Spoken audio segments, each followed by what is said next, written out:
Hello. Good afternoon, good evening, good morning, wherever you are.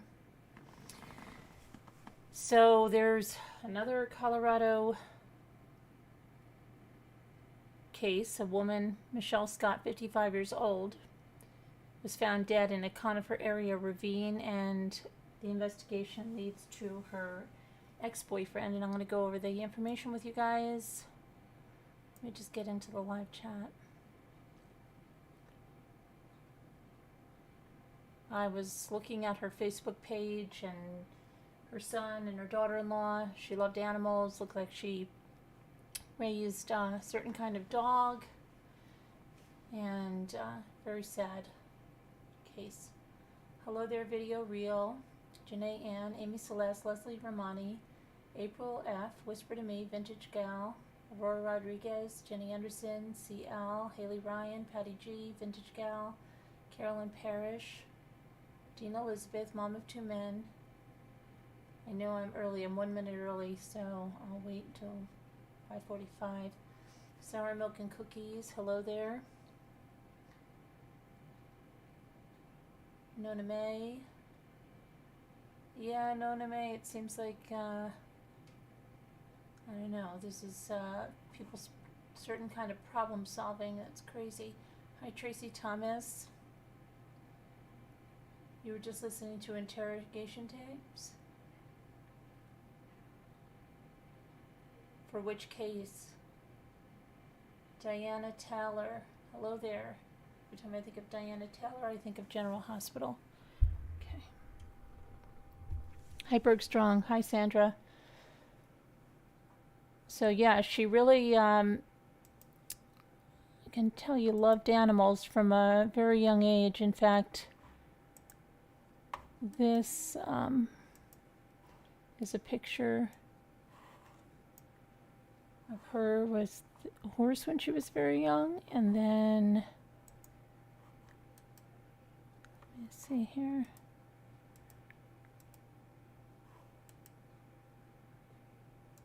Over here she was older with the horses, and then these are the dogs she raised. Right there. And she lived in Littleton, Colorado. And I'll tell you what it says from the release from the Jefferson County Sheriff's Office.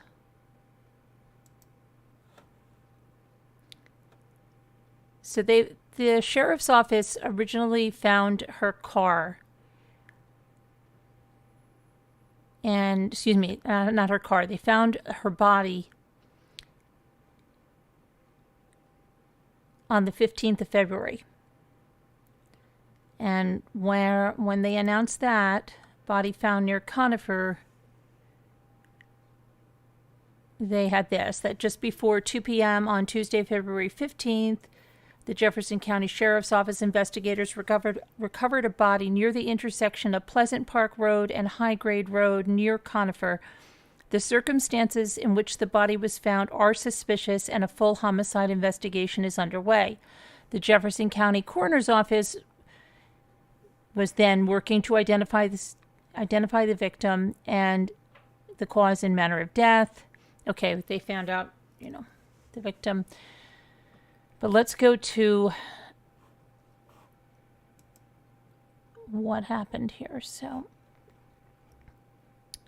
on the night of Sunday, February 13th, the Jefferson County Sheriff's deputies were dispatched to the 27,000 block of South Timber Trail in Conifer for a welfare check. Neighbors were worried about the resident in the home because they hadn't seen her in a couple of days. Now, 55-year-old Michele Scott lived there. When deputies went there, they found the home locked and dark. No one answered the door. No one was home. On Monday, February 14th, the neighbors spoke with a member of Michelle's family, and that family member gave permission to enter the home. Once inside, the neighbors found the dogs were there, but they hadn't been cared for, which caused them great concern. obviously you see how much she loved animals and stuff. She's not going to leave her dogs alone and uncared for, right? So going in the house and seeing that the dogs were just, they had no care was really concerning. So the deputies arrived back at the house at about 8 a.m. and upon entering, they found concerning evidence suggesting foul play. So the Jefferson County Sheriff's Office immediately deployed numerous resources to further search the property and begin a search for Michele. Evidence found on her property gave investigators a reason to believe that her ex-boyfriend, identified as 58-year-old Wayne Lotz, was a person of interest in her disappearance. There is a history of domestic violence calls at Michele's house involving Michele and Wayne Lotz. The most recent call was on February 7th. No arrests were warranted at that time. On Monday, that's Valentine's Day, Wayne Lotz was surveilled and found to be driving Michele's vehicle, a 2005 red Toyota Highlander, and he was in possession of Michele's debit card. Now, this prompted deputies to contact and arrest Lotz for a variety of charges, including aggravated motor vehicle theft and criminal possession of a financial device. He was booked into the Jefferson County Jail at 1:45 a.m. on February 15th. Now, Wayne Lotz has a lengthy criminal history in Jefferson and Park counties. Forensic technology led the investigators to a location where Michele's body was discovered just before 2 p.m. the day before, right? They found the body on the 15th. They found the body on the 15th. He was arrested on the 16th. Okay, and they found the body on the 15th. They hadn't found the body before. I'm sorry if that was confusing. They had not found the body before the welfare check. They found the body and then made his arrest. So they found the body on the 15th. He was arrested on the 16th.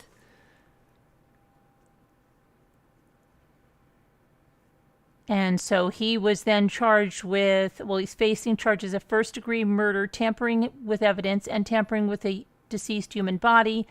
Residents and businesses in the area are encouraged to look at their security camera footage from the past week for Michele's red Toyota Highlander, and if you have any information, please call their tip line at 303-271-5612, and you can call in anonymous as well.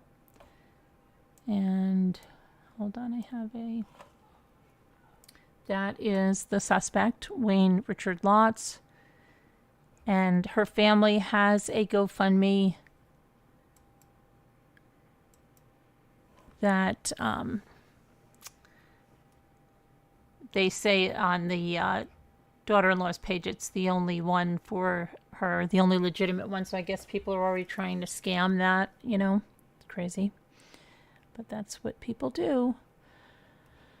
But anyway, that's a sad story, and prayers for family and friends. And I just want to check on something here to see if there's anything else while we're at it on the headlines.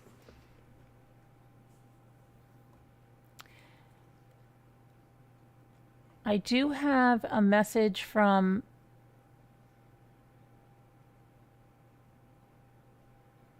one of the Ramblers. It looks like a Louisiana woman jumped overboard from a Carnival Valor cruise ship, and they're looking for her now.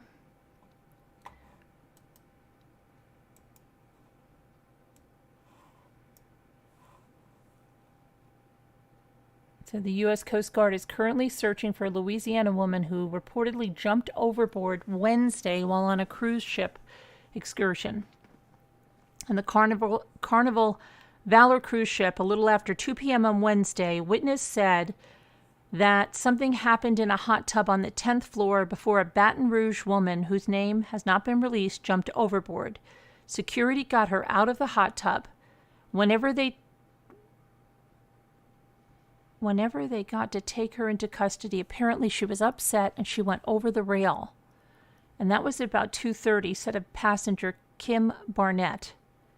Another passenger, Darrell Morris, said apparently she was handcuffed before she jumped over the ship's railing. Barnett added that the woman hit her head on a lifeboat after she jumped. There are some lifeboats there that apparently she hit on the way down, which, when it hit, it was pretty loud. And of course, there was a disturbance here on the ship, which made me go on my balcony on deck 7, Barnett said.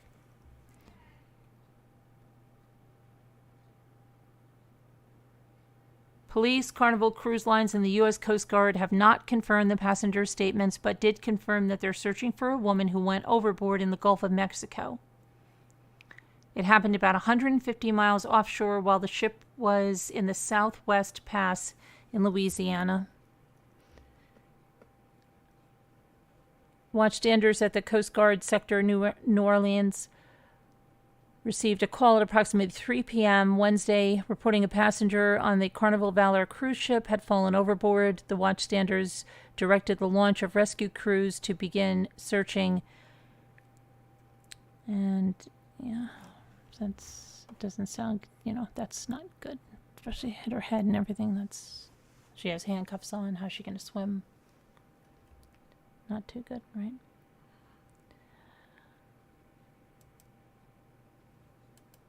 Okay, and here's a scam, alleged scam.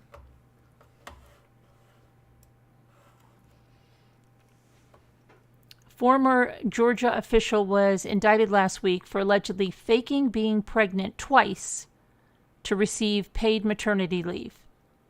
Robin Folsom, 43 years old, reportedly claimed that she was pregnant in October of 2020 and gave birth in May of 2021. However, in March of 2021, a co-worker witnessed the lower part of Folsom's stomach detach from her body, suggesting that she was wearing a fake pregnancy belly. And that's from the Office of the Inspector General. The state agency is responsible for connecting disabled people with employment, and that's where she was the Director of External Affairs for the Georgia Vocational Rehabilitation Agency. Okay, again, they connect disabled people with employment. Her salary was approximately $100,000 a year. She allegedly claimed that she gave birth once before in July of 2020. However, the Inspector General reportedly could not find a birth certificate listing Folsom as the mother, nor did they locate insurance or medical records indicating that she gave birth in July of 2020 or May of 2021.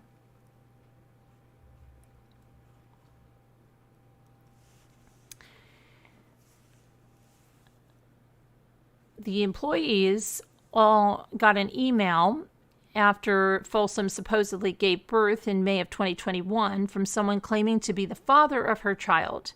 The person, who allegedly identified themselves as Bran Atmembibui, wrote that Folsom was ordered to be on bed rest for the last several weeks following her delivery. And this State Inspector General Scott McAfee said that they found no evidence of this man's, the baby's father, allegedly, existence. As a result of the fraudulent email,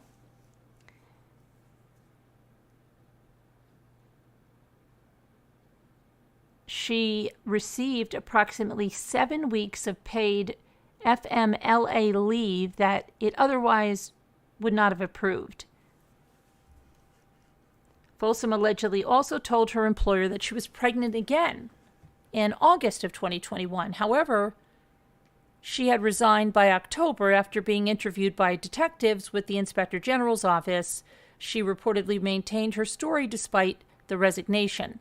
While medical records are typically protected by federal privacy laws, McAfee told the news media that they can be accessed in fraud investigations like the one involving Folsom. We obtained search warrants, we obtained subpoenas, and we received all those records in the lawful way so that we could have this case buttoned up for the prosecution. On February 10th of 2022, Folsom was indicted for providing false statements and identity fraud. The GVRA said it immediately contacted the Inspector General upon suspecting fraud. It's estimated that the ex-director received from anywhere from $10,000 to $15,000 while on paid leave. Wow. Okay. You really got to be looking for trouble to do something like that, right? No, this is horrible. What is going on here? A wedding.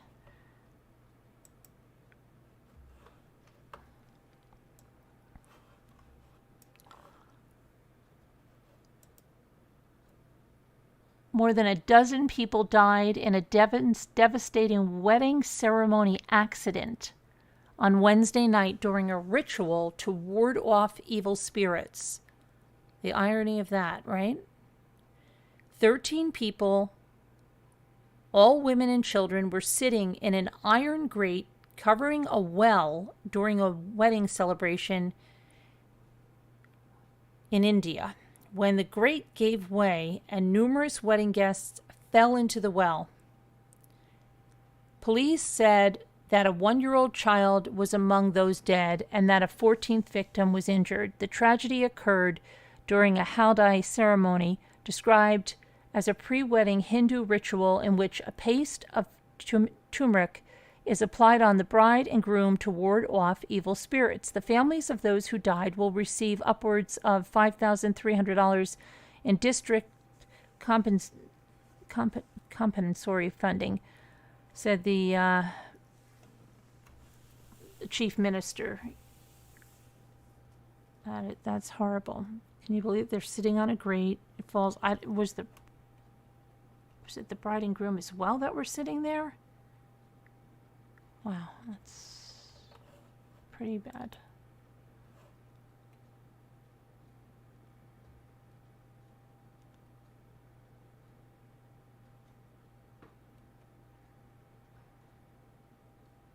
And then an update on little Oakley Carlson.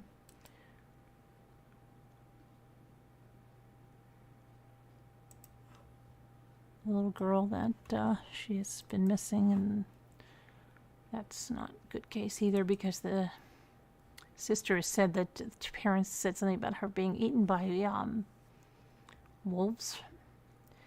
The missing Washington girl, Oakley Carlson, has not been seen since social services gave her back to her biological parents, but she wasn't reported missing until an elementary school principal got involved. Sheriff's Deputy Kevin Schrader said that Oakley was returned to her biological parents in February of 2021 after she spent almost 3 years of her life with a foster family. And it's purportedly that she had a great life with this foster family, and they didn't want to see her returned. And yet, Department of Family Services returned her to the biological parents. Sometime after she returned to her parents' Oakville home, she disappeared. Police arrested Oakley's parents, Jordan Bowers and Andrew Carlson, and initially charged them with manslaughter after they couldn't locate Oakley. Those charges were dropped, citing a lack of evidence, but they're both facing neglect charges in connection with Oakley's 6-year-old sister for allegedly failing to give her prescribed medication for months. Oakley was reported missing after deputies arrived at the family home on December 6 of 2021 for a welfare check at the request of the Oakville Elementary School principal, Jessica Swift. Now, Jessica Swift said the first time she noticed something was odd is when she brought supplies to Oakley's parents in December of 2021 following a house fire that destroyed a lot of their belongings. And I quote her saying, "Jordan had let us know that there was a fire, so I had gone out to check on them and offer support and drop off supplies from the school right after the fire. I saw all the other kids running around and playing, but I didn't see Oakley, and I thought it was a little odd. I asked where she was, and they told me that she was in her room in timeout. 2 weeks later, the principal returned again to the home and didn't see Oakley. Later, Oakley's 6-year-old sister went to the principal's home for a play date with the principal's daughter, and that's when the principal learned that Oakley had not been seen in a while. On a play date with my daughter and Oakley's sister, I asked questions about Oakley, and it came out over the course of those questions that Oakley wasn't living with them anymore. I can't describe the feeling I had at that moment, sitting on that couch with that little girl when she said that. She immediately contacted Grays Harbor Police and made a report."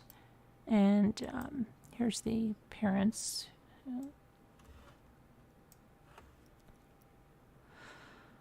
Investigators interviewed the 6-year-old who said her mother told her not to talk about Oakley, and she eventually admitted that she hadn't seen her sister in a long time, and she began crying when a detective asked her if her Oakley was hurt. Her mother, Jordan, told her not to talk about Oakley and that she had gone out to be eaten by wolves. When investigators searched the home, they saw no sign of Oakley or her ever being there. We did not notice any bedrooms set up for Oakley downstairs when everyone else had bedrooms set up. Schrader also said that none of Oakley's clothing was in the home, and police found blood spatter inside the residence. However, he's hopeful that Oakley is still alive and will be found. I think we'll come to a closure on this case. I'm hopeful that Oakley is found and she's found alive. But there are pieces inside of me that think that might not be a reality, just given the investigation. Anyone with information should call the sheriff's office at 360-533-8765. Let's hope she's found alive somewhere. Parents. Ridiculous.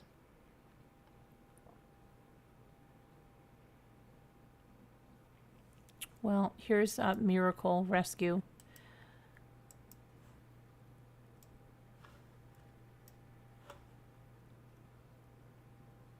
So their missing Nevada mother has been found alive after being stranded for hours on a steep slope near Alum Creek in Reno. Gail Stewart, age 64, was reported missing on Monday, a few hours after she left her Reno residence at around 8 a.m. Her family organized a search party for her. Shortly after, her son's friend found her stranded on a slope close to Collin Ranch. It's kind of a miracle story. The battalion chief for the Reno Fire Department, Seth Williams, said, "The son called up some friends to start searching for her, and one of these boys just decided to head off the cliff, thinking maybe she fell down there, and he found her clinging to a tree. He said the last thing she said was help, and then didn't talk anymore. At about 9:15 p.m., a rescue team utilized a rope system to help Stewart, and within 30 minutes they had pulled her to safety."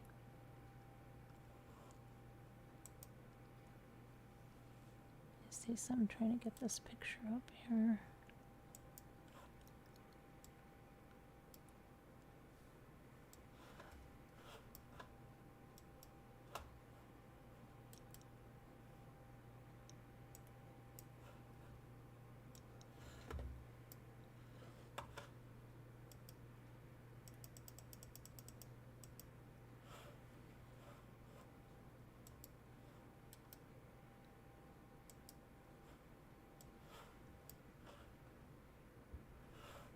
Okay, so that's a good story there for a change. I'll go back on this.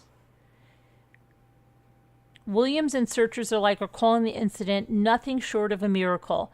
That's what I told the young man that found her. I said, that's truly a lifesaver.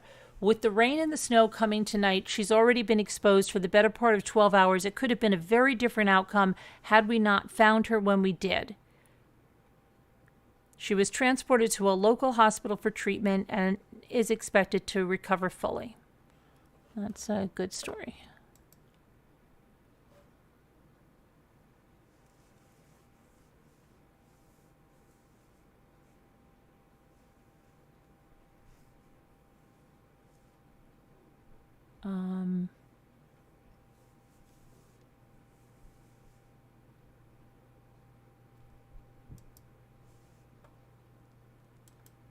I don't understand how this...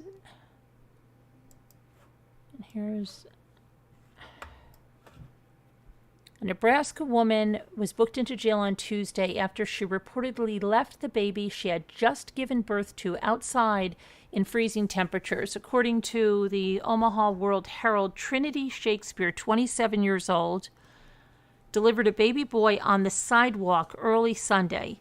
The Omaha Fire Battalion Chief Scott Fitzpatrick said someone initially called 911 that morning about Shakespeare having a maternity problem. Fitzpatrick claimed that Shakespeare, who was found behind a home, told the medics to leave her alone and decline medical care. Medics reportedly could not discern whether Shakespeare was pregnant due to her baggy clothes, but they had an indication she was based on the nature of the emergency call. Roughly 45 minutes later, a second 911 call came in about the birth of a baby. Bystanders covered the baby as it was 15 degrees at the time. The person who made the second call said that Shakespeare left before the medics arrived. Police eventually located her, and she was hospitalized before being booked into jail on Tuesday on child abuse charges. Meanwhile, the Douglas County Attorney Don Klein told the World Herald that juvenile court prosecutors will move to deem the newborn a ward of the state due to Shakespeare leaving him in the cold. Really? No. Okay. The news outlet said that Shakespeare lost custody of two other children, ages 1 and 2, for leaving them with a man in August of 2018. The man reportedly claimed that he knew Shakespeare for 5 years but had not seen her in 2 years. Shakespeare appeared intoxicated when she told the man, "Here you go," and gave him her 2 kids. The man said he was unable to care for them as he was a drunk at the time. Shakespeare was sentenced to 200 days for the 2018 incident. Prosecutors then pushed to have her rights terminated due to alcohol use and abandonment. The father's rights were also terminated for safety concerns, including domestic violence. Shakespeare's father was also denied custody of her 2 children, and they are currently living with a third-party guardian. Referring to the latest incident, her father commented, "She must have been scared." Unbelievable, but at least the baby's alive. But this is, this is crazy.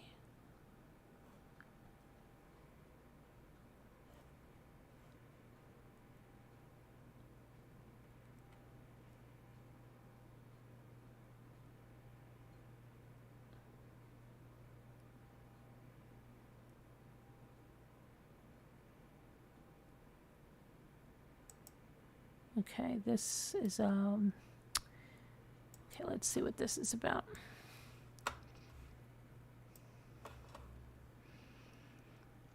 A trial date has been set in the case of an Alabama man who was arrested last month for reportedly leaving flowers at his fiance's gravesite.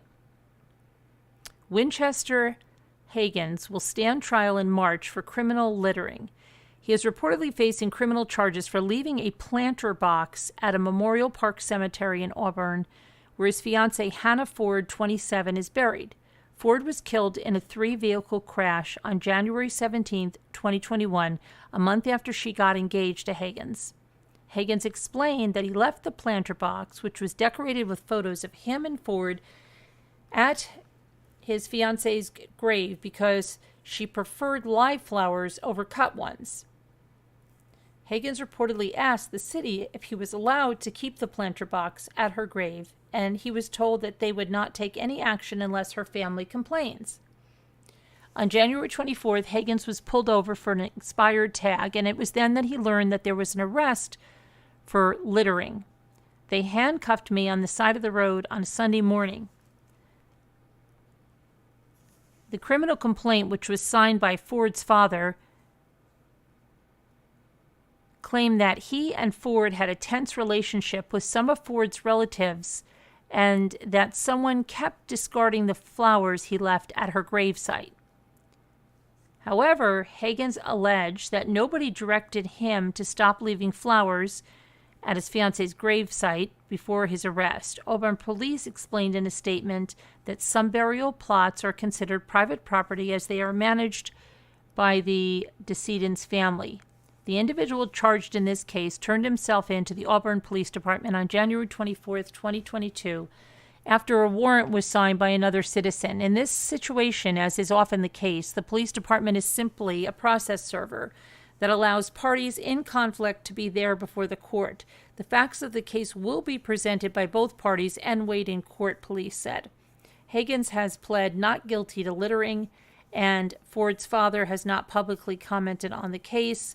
Higgins said, "I just want to be able to put flowers on her grave." That's sad. Apparently that's something with families, huh?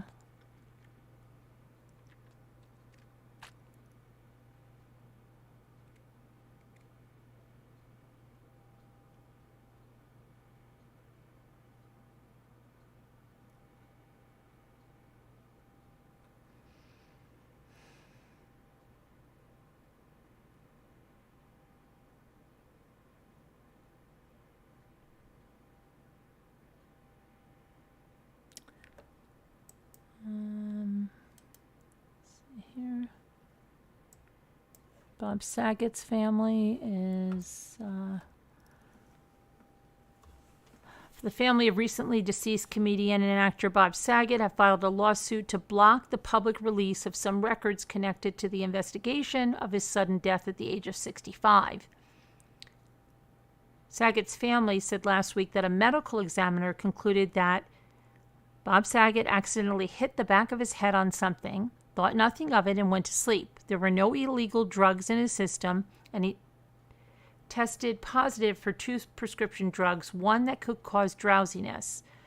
His PCR test also showed no signs of the virus, which he had publicly commented on contracting weeks before the comedy tour dates that brought him to Florida the weekend he died.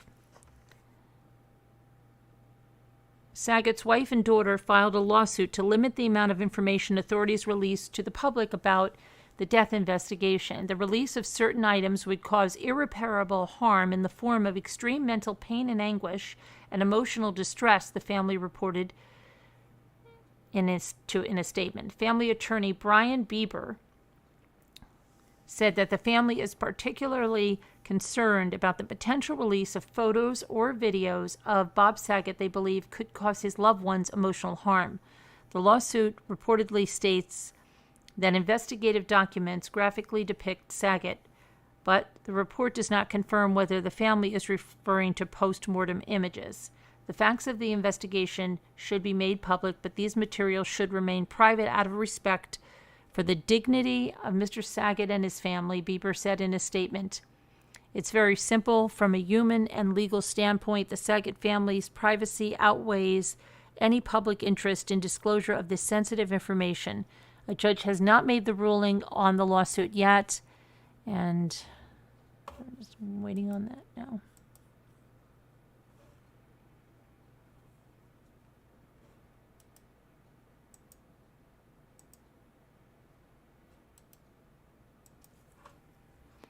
We have a little...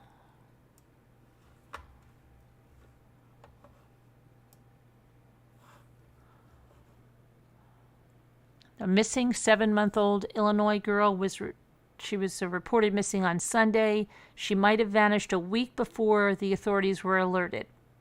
Kimberly Burton, 29, was arrested for retail theft at a store in Bloomington on Saturday. The father of Burton's 2 children, ages 5 and 6, had picked them up, and officers noticed that there were no other children in the home. The following day, someone called the police regarding Burton's infant son, Zaraz Walker, as they could not find who was taking care of him. Bloomington police searched Burton's home and found no signs of the infant despite evidence of her living there. Zaraz was last seen 5 to 7 days ago and could be anywhere, said Police Chief Jamal Symington.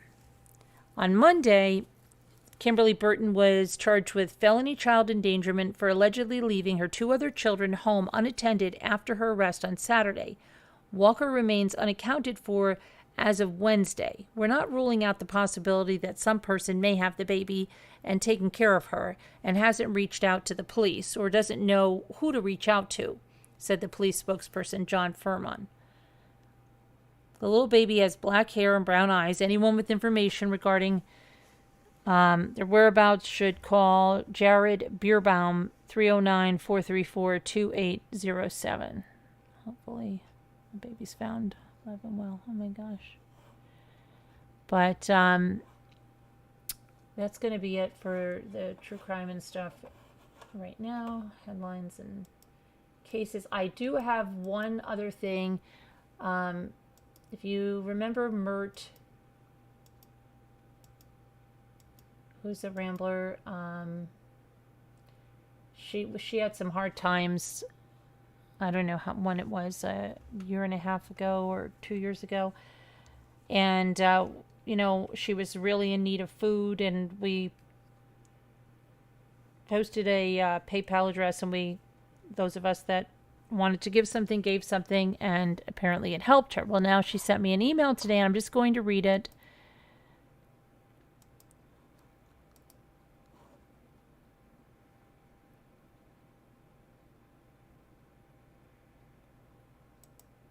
She says, "Hi, Carolyn. I have been back and forth with writing this letter, but I am basically at the edge of the ledge. Since the help that I received last year from the Ramblers and you, I was able to pull myself back up to survive. I was able to get back to work and recover some of my pride. However, since then I have become disabled. I developed scoliosis, and as the doctors have put it, my spine has twisted. I can't stand up straight, therefore I'm unable to work and haven't been able to for several months. I applied for disability and SNAP benefits, but it takes so long to get help. My sister has been helping me, but she got the virus and passed away on January 19th. I am writing to ask if possible the Ramblers could pitch in $1 or $2 for food. I haven't had food now for 3 days. The food banks are empty. Northeast Kentucky is in bad shape. Unemployment numbers are so bad. There are so many businesses closed. I'm getting over a bad cold with bronchitis. I spent the last of my savings at the doctor to make sure it wasn't COVID. It isn't, and to buy my medicine. I'm not asking for a lot of help, and I hate asking for anything. It's so humiliating to me. But I have nowhere to turn and have exhausted all possibilities of local help. If anyone can help, I can repay once my disability starts, which I'm told will be in mid-March. My bills are paid for this month, but I have no food in this house for me or my dog. Dog Bo. If you don't want to do this, I totally understand. It's very embarrassing for me. I never dreamed my life would turn out this way. My sister was the last person I had for family. My parents passed in 2016. This is so horrible. I am depressed. I hate even asking this. I just need maybe some milk and bread and lunch meat and maybe a bag of food for my dog. If you're uncomfortable with this, I totally understand. I am very uncomfortable asking. I feel like a complete failure in this life. Thank you so much for the entertainment from your channel. You all brighten my day. Much love, Mert.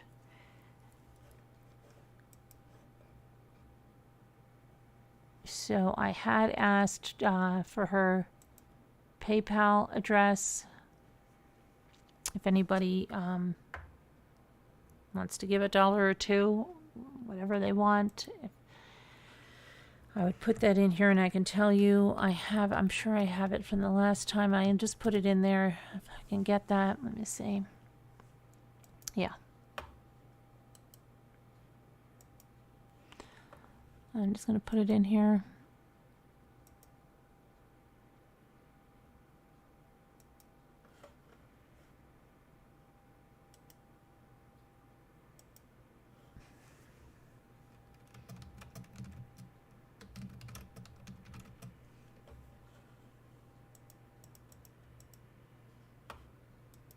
Why is my thing not? I don't know why it's not letting me post anything here. I'm trying to put it in the chat, Annie B. Hi Madeline, hi Annie B, Mimi, Utter Nutter, Amy Margolin, Baby Beth, Larky. I'm trying. I have it here, but my computer's like locking up. Let me, hold on. Let me get out of full screen. Went into like full screen here. Okay. Now it goes. Okay.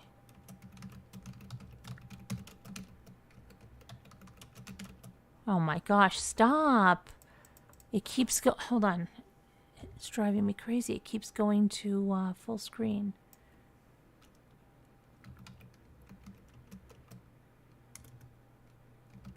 Oh my gosh, stop it.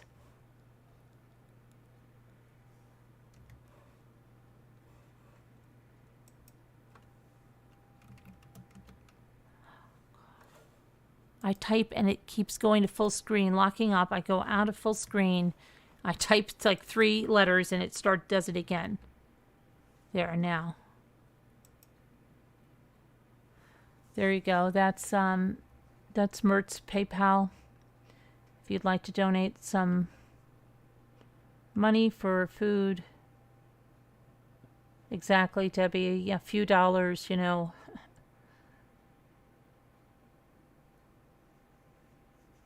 You know.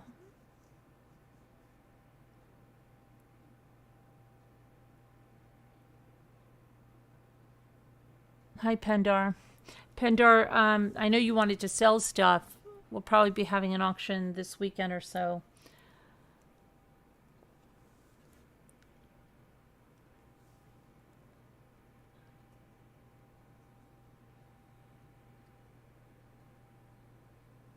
Okay, there's the PayPal. So hopefully we can give a little to get her and her dog some food.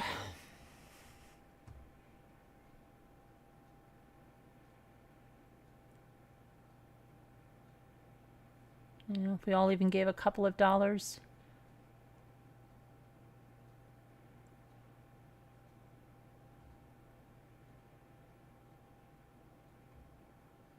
That would be a help.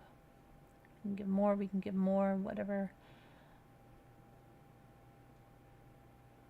Okay, Carolyn, I got busy myself. Thank you. Okay, I'll be more prepared. Okay, now I just wanted you to know because I know that you were looking to sell. Hi, Margot K, Catherine Morrissey, Linda Gelb. Did everyone get the... I'll post it, I guess, on the community tab as well. Or I don't know if I can post right now in the comments. And maybe in the comments as soon as this... No, not Mary. No. She is... Oh, maybe. Under the real name, maybe. I don't want to give that out. But maybe. Let me see. Let me put it in my PayPal because I gave 2 and I can tell. Let me see.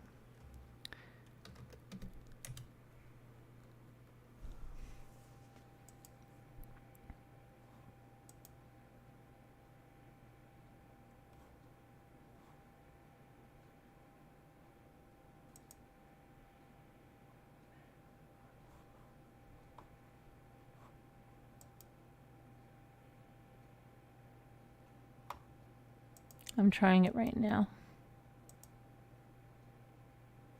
Yes. I'll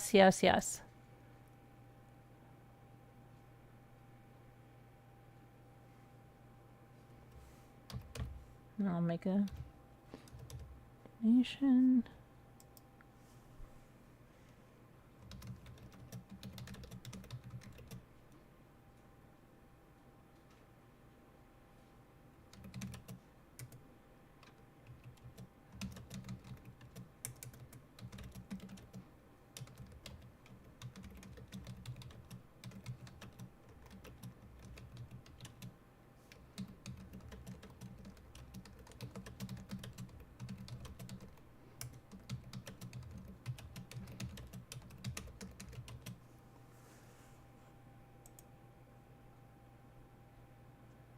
Okay.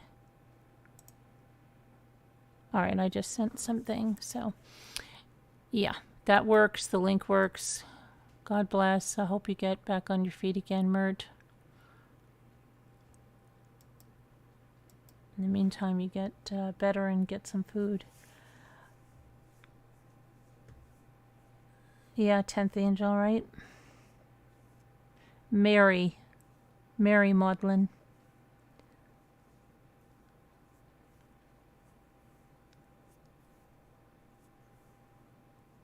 Yeah, me too, Ren. It's hard for that stuff, but I don't know. She's in Tennessee. In New York, you have to...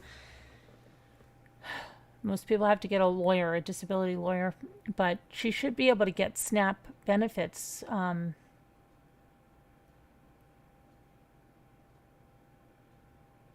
hopefully she can get that going through for herself.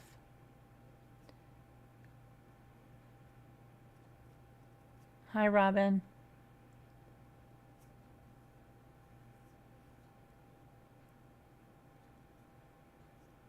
Nancy, Lucy. Okay, I'll put her PayPal again, and oh,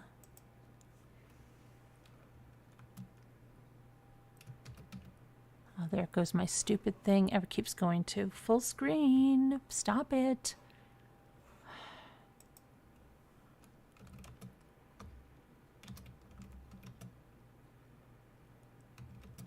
Oh my gosh, stop.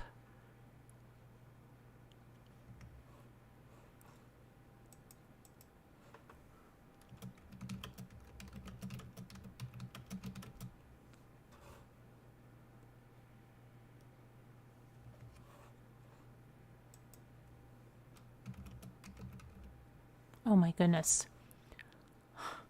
This is so aggravating. I don't know why it's doing this. There we go. Hey, Kevin Leonard. Little Miss STF. You. Mimi. Your workers' comp could take 2 years or more to settle. Okay, so some of the, and other little housekeeping, some of the napkins were sent out that were purchased. Carla's were, Sassy Darcy, I believe yours were. Nancy M, I believe yours were. And the other ones that I have moved with the shells, I haven't invoiced for the shells. And I'm just nervous about shipping them, and I was a little nervous about. I know. I woke up today and I was like, I can't let them go. Then I was like, I got to wrap one up with bubble wrap, and then I was like, I'm nervous about sending that one. Is that going to make... So I'm trying to figure out what kind of boxes or whatever that I need to do that in.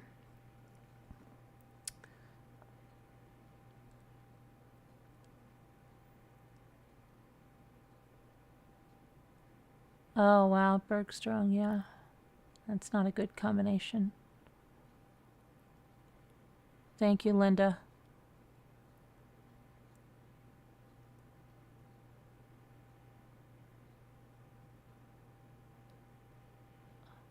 Hi, Earthbound Spirit. I am going to work on some more shells. And I keep looking at that bird, the parrot I got, and I'm like, I can't find that exact kind of shell. But I know she'll love it. I know she'll love it.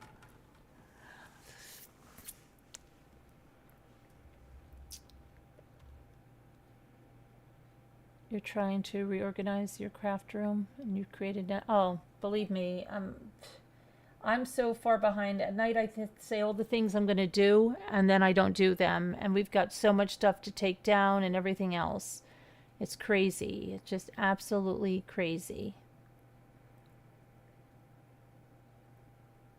Are you getting a big storm there?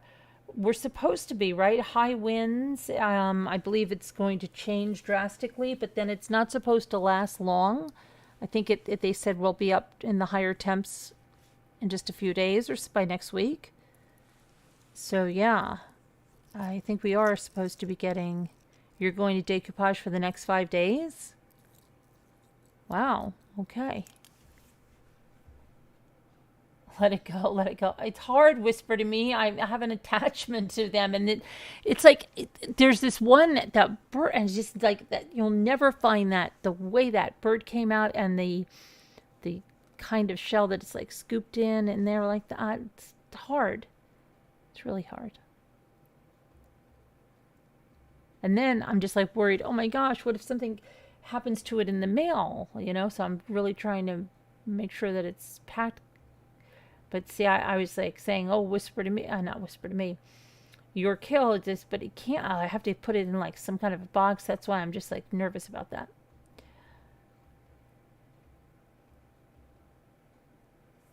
You need to finish your box, your decoupaging box, maybe? It's nice there in Virginia, Linda. Well, you're lucky. You have Barbies at Ms. STFU? Where are you located, Vicky, with an I? I like it, but I think also for that top coat, I almost like the Aleene's better. It just gives it more of a gloss. You're heading to Portland on Saturday to see your daughter, grandson-in-law. You haven't seen them in 2 years. Grandson's turning 18. Oh, have a good time, Bergstrom.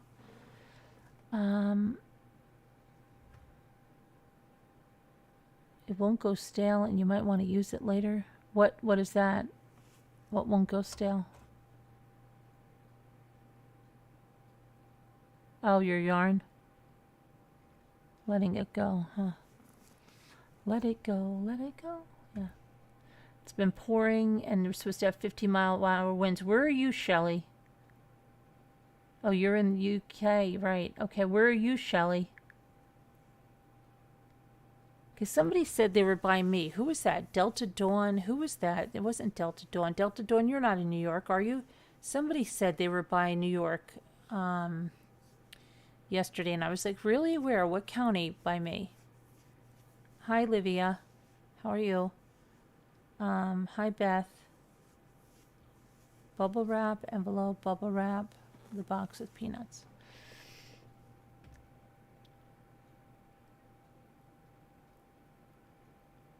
Yeah, I miss seeing Davita too. I think she's going through a little bit of a tough time. Keep her in your prayers, and also keep Muppets and Jackie Burns and everyone else. Heart Made Wise. Carolyn, does the decoupage still work if you just don't separate? No. It will not. No, it won't work well at all. Not on napkins. I know you would think, oh, it's going to be better. No, it won't. Even if you forget and you have like a 3-layer napkin and you take 1 layer off, it will not work right. And you'll be like, what the heck? And there's some lady, oh my gosh, she was doing a tutorial and she didn't know to separate the napkins. And she's going through this whole tutorial, and then everybody that's watching is like, honey, separate the napkins, you know? Yeah, Mama, 2-man prayers for all that need them.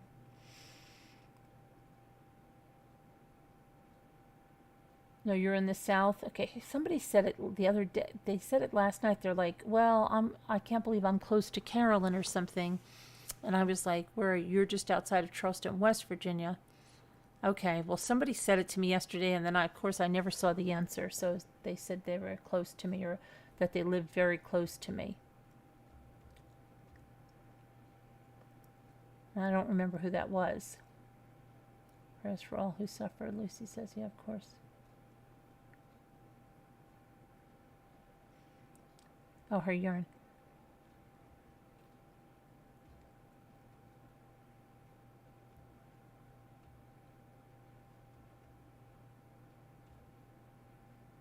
All right, guys. Well, I'll let you go. I'm going to get some stuff done and spend some time with the kiddos. You're tempted. Oh, you should try the burning decoupage. Yep, that's fun. Especially on those letters and things. But I'll talk to you guys later. Love you. Bye. Let's see here. How do I...